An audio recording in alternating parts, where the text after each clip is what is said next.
अपने school time से पढ़ते आ रहे हैं 3 आवर्स के बारे में, रिड्यूस, रीयूज़, रिसाइकिल, किताबें सिखा रही है ये वो।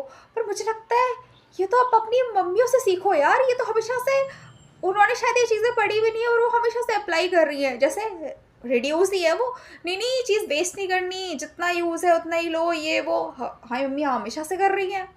रीयूज़, भाई कोई सीखे उनसे बढ़िया रीयूज़ करना।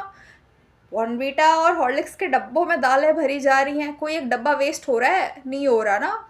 और रिसाइकल, अरे वो तो हमारी दादियों के ज़माने से चला आ रहा है। फॉर एग्जाम्पल, टॉफ़ी के छिलके होते हैं, मैंने अपनी नानी के घर पे, मुझे बचपन में धुंधले से याद है, शायद वो कुछ मौसी ने बनाया था।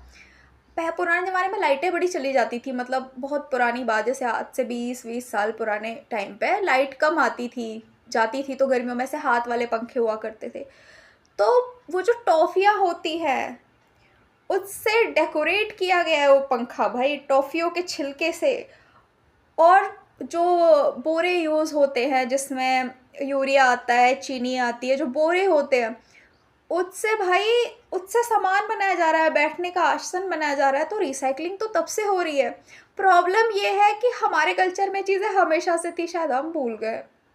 किताबों में आने से पहले से थी, फिर पता नहीं फिर क्या हुआ। मुझे ऐसा लगता है आम हाउस होल्ड लेवल पे तो हम ये चीज़ें हमेशा से करते आ रहे हैं, बट शायद प्रॉब्लम तब शुरू हो गई ना इंडस्ट्रियल लेवल पे, ज़्यादा प्लास्टिक प्रोडक्शन हो रहा है और प्रॉब्लम्स हो रही है। वरना आम जगह पे तो जनता ठीक ही ठाक काम कर रही थी, पर तुम इंडस्ट्री वाले बना ही रहे हो वन टाइम यूज़ प्लास्टिक, तो अब उसका तो क्या ही होना है ना।